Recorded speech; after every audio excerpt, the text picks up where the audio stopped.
So, ayan, natanggal ko na siya. Ano, yan o, kapal ng yelo. Kapal ng yelo. Umabot na rito. Yan o, nababaraan na o.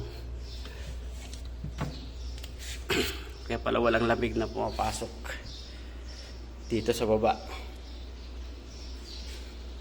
Dahil sa yelo.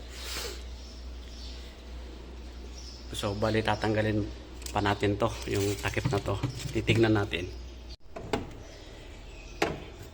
So, bali tinanggal natin yung mga namumuong yelo dito para matanggal natin to, itong part na to. Bubuksan natin.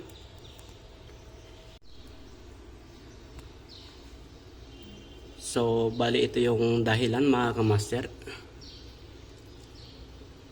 bakit walang lamig yung sa ibaba ng ating fridge. So, bali tinanggal ko na yung kanyang motor fan. So, ito siya mga kamaster. So, bali de-defrost natin to para matanggal yung mga yelo bago natin i-check yung parts na naging sira, but ayaw mag-defrost. So, cut muna natin mga kamaster para gamitan ko ng blower. So, ito na mga kamaster, pagkatapos ng mahaba-habang kalikot, ito na siya. Natanggalan natin yung mga namumuong yelo. Hirap tanggalin, hirap mag-defrost. So, ayan na siya mga kamaster. So, bali pinalitan natin yung yung kanyang thermodisc. So, defective na, hindi na nagpapunction, hindi na nagre-react.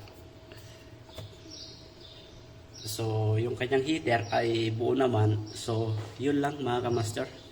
So, takpan na natin, tapos testing natin ng isang dekada.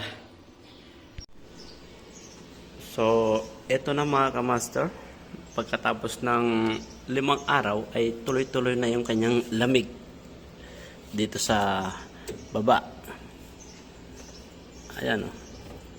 Ayan o, nag-ielo na yung dito.